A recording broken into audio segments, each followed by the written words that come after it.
আসসালামু আলাইকুম। বিষয়টা নিয়ে আসলে কথা বলার ইচ্ছা ছিল না, কারণ আমি মহিলা মানুষদের নিয়ে খুব কম কথা বলি। একটা কথা না বলে পারতেছি না, সেটা হচ্ছে যে শাওন, হুমায়ুন আহমেদের ওয়াইফ। হিস্টোরি আমরা সবাই জানি, তারপর আমি একটু বলি। সেটা হচ্ছে যে শাওন তো ছিল হচ্ছে আপনার যে আসিফ নজরুলের যে ওয়াইফ, বর্তমানে ওর বান্ধবী। মানে খুবই ছোট ছিল, খুবই ছোট ছিল। আসিফ নজরুলও যেমন মানে এই একটা আকাজ করছে, ঠিক আছে, উপদেষ্টা আসিফ নজরুল। মানে এটার জন্য তো যাক ব্যক্তিগত বিষয়, এটা নিয়ে আমার বলার কিছু নাই। তারপরে আমি বললাম যে একটু বলে যাচ্ছি, কারণ করছেন ভাই, চোখের সামনে ঘটছে, আমি তো একটু বলতেই পারি। আর দ্বিতীয় নাম্বার কথা হচ্ছে, আমি আমি আমি করলে হয়তো আমার সম্পর্কে বলতো মানুষ, এটাই স্বাভাবিক। হুমায়ুন আহমেদ যেটা করছে সেটা হচ্ছে যে ওই ওই ওই আসিফ নজরুলের মানে বউয়ের বান্ধবীরই বিয়ে করছে। আর আসিফ নজরুল, হুমায়ুন আহমেদ তো আসিফ নজরুলের শ্বশুর। মানে ইন্টারেস্টিং মানে সম্পর্ক, মানে এত মজার সম্পর্ক একটা পরিবারের মধ্যে আমি আর দেখি নাই। তো আমার বলার উদ্দেশ্য হচ্ছে শাওনকে নিয়ে। শাওন হচ্ছে আপনার দেখেন, শাওনের মা রাজনীতি করতো, আওয়ামী লীগ করতো। মানে বলতে গেলে কি, শাওন কিন্তু মানে কি বলবো যে কেমন ফ্যামিলির মেয়ে সেটা মোটামুটি আমি জানি, কারণ আমার একটা ফ্রেন্ড ওর সাথে পড়ছে, ওর মেন্টালিটি ও জানে, ঠিক আছে। খুব বেশি এটা ভালো না ভাই। ভালো হইলে তো মনে করেন যে মানে হুমায়ুন আহমেদ কেন করছে আমি জানি না আসলে। যে লোকটা মারা গেছে সে লোকটা সম্পর্কে আমি আর মন্তব্য করতে চাই না। তার ভালো মন্দের বিচার তাকে আল্লাহই করে দিবে, ঠিক আছে। হুমায়ুন আহমেদ তো আমাদের একটা দেশের অ্যাসেট ছিল, হুমায়ুন আহমেদ কারো তো ব্যক্তি সম্পদ ছিল না, ঠিক আছে। কিন্তু মানে হুমায়ুন আহমেদ এই যে গুলনিকেতন যে বিয়ে করছে, গুলনিকেতন ওনার ফ্যামিলি খুবই হাই ফ্যামিলি, হাই সোসাইটির। হুমায়ুন আহমেদের চেয়ে হাই সোসাইটির ফ্যামিলি ছিল। এবং এই গুলনিকেতন কার যেন নাতনি ছিল, ওই আপনার 71 সালের আপনার কি ওনার আপনারা খবর নিয়ে দেখেন, নাতনি ছিল সেই ফ্যামিলির মেয়ে। মানে হচ্ছে আপনার এই যে গুলনিকেতন। এবং ওই মহিলা খুবই ভালো, অত্যন্ত ভালো একজন মহিলা। শাওনকে বিয়ে করার পর এই মহিলা ওনাকে ডিভোর্স দিয়ে দিচ্ছে। দুজনে কিন্তু ঢাকা ভার্সিটি থেকে পড়াশোনা করে পাশ করে বেরিয়েছে। ইভেন হুমায়ুন আহমেদের একটা জায়গায় আমি এমনও দেখছিলাম বা শুনছিলাম, বসছিলাম যে মানে কাঠ কেটে হুমায়ুন আহমেদ মানে আপনার এই যে গুলনিকেতনেরই আপনার এই যে সম্ভবত কোনো গাছ বাগান বাড়ি একটা কিছু ছিল, এখান থেকে কাঠ কেটে হুমায়ুন আহমেদ ফার্নিচার বানাইছিল, সোফা বানাইছিল। আর ঘরের যে সোফাগুলা চিন্তা করতে পারেন, হুমায়ুন আহমেদ সোফা বানাইছিল ঘরের মধ্যে, সেই সোফাই গুলনিকেতনে হাত লাগাইছিল। তাদের মধ্যে ভালোবাসাটা কেমন ছিল, সেই ভালোবাসার মধ্যে শাওন আইসা বাম হাত ঢুকাই দিচ্ছে দিয়ে মনে করেন যে আপনার শেষ পর্যন্ত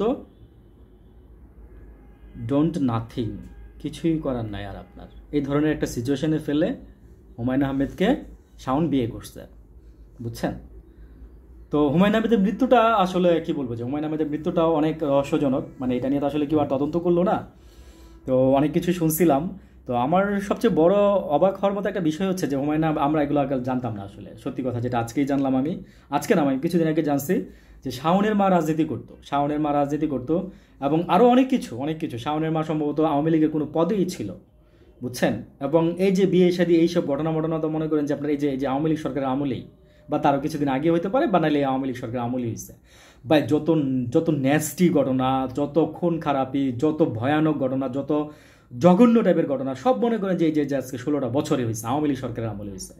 মানুষের মূল্যবোধ, মানুষের মানে নীতিগত মানে মূল্যবোধ, তারপরে মানে অবক্ষয় যারে বলে, মানে সব কিছু মনে করেন যে আপনার এই যে এই আওয়ামী লীগ সরকারের গত 16টা বছর আমলে হয়েছে। কেন হয়েছে জানেন? কারণ খারাপ কিছু করার জন্য মনে করেন যে একজন মানুষের প্রমোট লাগে আর হচ্ছে টাকা লাগে। এই দুইটা জিনিস হয়তো আওয়ামী লীগ সরকার আপনাকে দিচ্ছে, যে আপনি খারাপ করতে চাইছেন।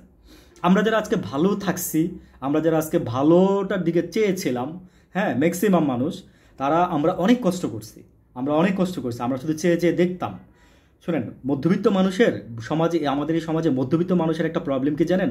আমরা চাইতেও পারি না, আমরা মনে করেন যে মানে খাইতেও পারি না, আমরা মনে করেন যে শুধু চায় থাকতে হয়, আমাদের চেয়ে থেকে দেখতে হয়। আমাদের নিজের সাথে নিজে কথা বলি, আল্লাহর সাথে কথা বলি, আর আল্লাহ আমাদের স্বয়ং বাঁচায় রাখে। আর আমরা চেষ্টা করি সেই অনুযায়ী আল্লাহ আমাদেরকে একটু বাঁচায় রাখছে, ঠিক আছে। আনাইলে যে বললাম না যে আওয়ামী লীগও আমাদের কিছু দিয়ে যায় নাই, বিএনপিও আমাদের কিছু দিয়ে যায় নাই, জামাতও আমাদের কিছু দিয়ে যায় নাই, হ্যাঁ, ভবিষ্যতে আমাদের কোনো দল কিছু দিবে সেটাও আমরা মনে করি না। তবে আমরা চাচ্ছি আমরা একটা সিস্টেমে আসি। ভাই আমারটা আমিই করে নিব, আমরা একটা সিস্টেমে আসি, ঠিক আছে। আমাদের সিস্টেমে ঢোকাটা হচ্ছে সবচেয়ে বড় জরুরি একটা বিষয়।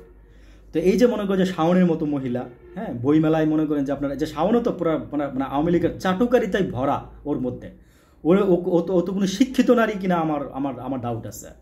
মানুষ পড়াশোনা করলেই শিক্ষিত হয় না, তার মধ্যে শিক্ষার একটা মানে মানুষ মানে পড়াশোনা শিখে নিজের মধ্যে পশুত্বটাকে মানুষ বিসর্জন দেয় আর মনুষ্যত্ববোধটাকে মানুষ জাগাই তোলে। এটা হচ্ছে শিক্ষার মূল উদ্দেশ্য। কিন্তু ওরা কেন পড়াশোনা করছে আমি জানি না। ওরা পড়াশোনা শিখছে যে মনে করেন যে মানে সুগার ড্যাডির স্বাদ নেওয়ার জন্য, হ্যাঁ। তারপর মনে করেন সুগার ড্যাডির আসলে সুগার ড্যাডি থেকে তো আর কিছু পাওয়া যায় না।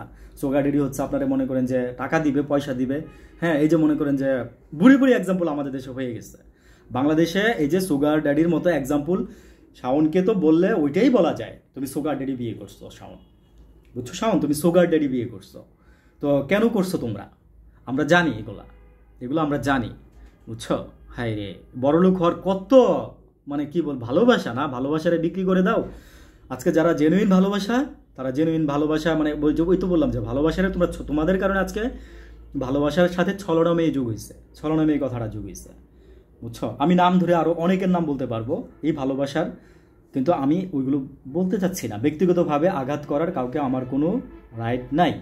আমি জাস্ট শাওন তোমার বিষয়ে একটু বলছি, কারণ তোমার বিষয়ে মিডিয়া তোমার একদম ছাপাই দিচ্ছে, বুঝছো। মিডিয়া তোমার একদম ছাপাই দিচ্ছে, মানে তুমি যে কোন মেন্টালিটির মানে নিয়ে ঘুরো ওইটা মানুষ বুঝে, বুঝছো।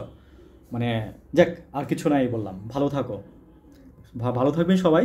আসসালামু আলাইকুম, আল্লাহ হাফিজ। আর এইসব মানুষের কাছ থেকে আসলে আমরা দূরে থাকি, আর এগুলো থেকে আমরা শিখে আমরা আমাদের নেক্সটে আমরা শিখে আমরা এগুলো থেকে আমরা যেন ভুল না করি, আমরা নিজেরা যেন ভুল না করি, আমাদের নেক্সট প্রজন্ম যেন ভুল না করে। একটা কথাই বলবো নেক্সট প্রজন্ম ভাই বোনদের উদ্দেশ্যে, দয়া করে নিজের লাইফটাকে কখনো নষ্ট করে দিবেন না এইসবের পাল্লাই পড়ে। থ্যাংক ইউ, আসসালামু আলাইকুম।